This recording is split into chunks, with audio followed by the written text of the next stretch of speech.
Whoa, hold on. You want a kiss? Wait, did I just see you snacking in the yard? We seriously need to talk about the gross truth about eating poop before you get anywhere near my face. It's nasty, it's natural, and it's fact number 6 on our list today.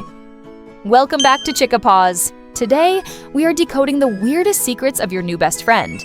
We are going from the needle teeth that turn them into land sharks to the mathematical formula that predicts exactly when they will pee on your rug. And finally, we will tackle the deadly vaccination paradox that every owner must solve. Let's dive in. The sharp reality of needle teeth. Have you ever looked at your adorable, fluffy puppy and wondered why it feels like you are living with a tiny, furry land shark? If you are nodding your head while looking at the scratches on your hands, you are definitely not alone. It starts with a mini hook that sparks curiosity, right? Well, here is the sharp reality.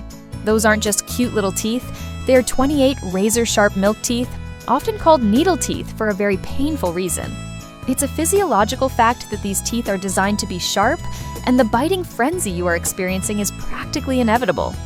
I remember when I got my first puppy, I thought he hated me because he wouldn't stop gnawing on my fingers. I took it personally, feeling like I was failing as a pet parent. But here's the thing. They are biting because their gums are incredibly itchy and uncomfortable during development. It is not aggression, it is relief. Veterinary experts and dog trainers universally agree that this land shark phase is a standard biological milestone, not a behavioral defect. So, don't panic. However, while bleeding fingers are part of the package, the next challenge requires a little more than just band-aids. It requires you to be a mathematician. Calculating the potty training rule. You might be waking up to wet spots on the rug every morning and thinking your puppy is just being stubborn. But have you ever considered that you might just be bad at math?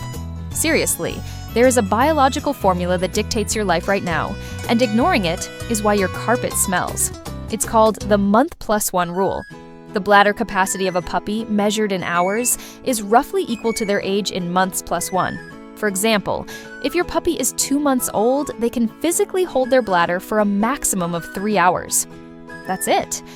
Expecting them to sleep 8 hours through the night without an accident is like asking a toddler to run a marathon. It's physically impossible. I learned this the hard way after ruining a very expensive rug because I thought, he should know better by now. He didn't. He just couldn't hold it.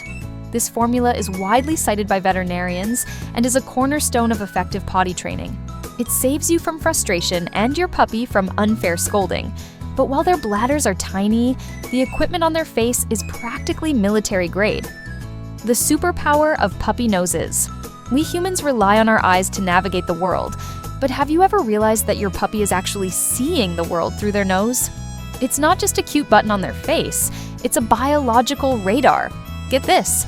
A dog's sense of smell is 10,000 to 100,000 times more sensitive than ours.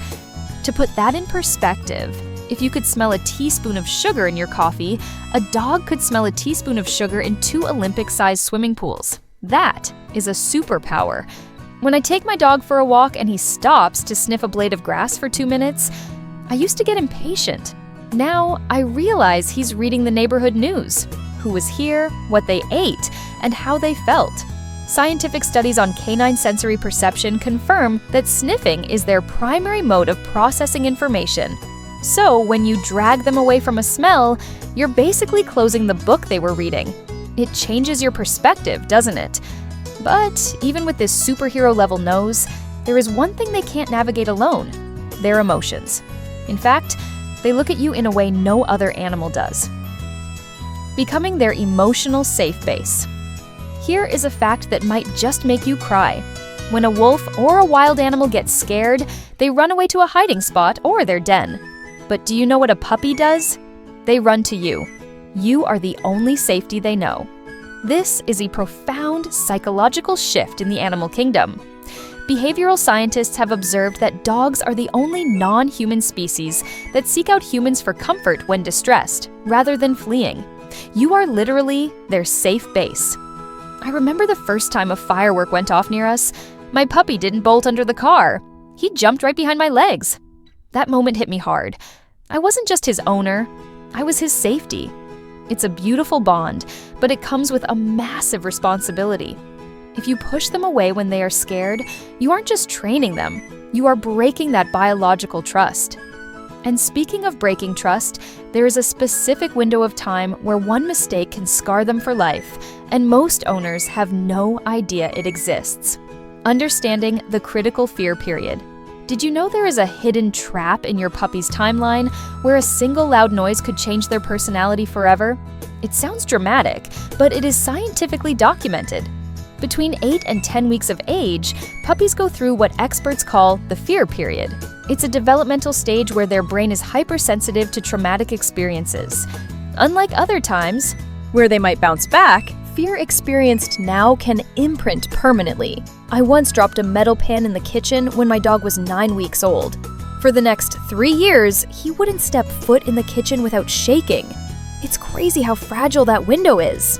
Leading animal behaviorists warn that this is the worst time to use harsh punishments or expose them to overwhelming environments like loud concerts or construction sites. You have to treat them like they are made of glass during these weeks. But if you think protecting their mind is tricky, wait until you see the disgusting habit nature programmed into them. It's gross, but you need to hear it. The gross truth about eating poop. Okay, let's address the elephant in the room. Or rather, the poop in the mouth. Have you ever caught your cute, angelic puppy eating their own waste? It is the most revolting thing to watch, and I guarantee you screamed "No!" the first time you saw it. I nearly threw up when my puppy tried to give me a kiss right after. But here is the shocking twist. In the wild, this is a completely natural behavior. Mother dogs eat their puppy's waste to keep the den clean and hide their scent from predators. Puppies mimic this, or sometimes they do it out of pure curiosity or a lack of certain enzymes. While it looks horrific to us, biologically, it's a survival instinct. It doesn't mean your dog is broken or dirty, it's just nature being weird. However, just because it's natural doesn't mean you should let them do it. Definitely stop it, but understanding why helps you react with training rather than disgust. Now, we have covered teeth, pee, noses, love, fear, and poop. But the final level? This is the one that divides the dog world and forces you to make a life or death gamble. The deadly Vaccination Socialization Paradox.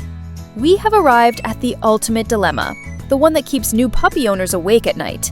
I call it the Vaccination Paradox.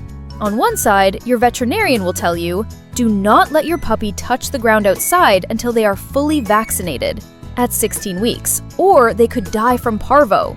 Scary, right? But on the other side, animal behaviorists are screaming.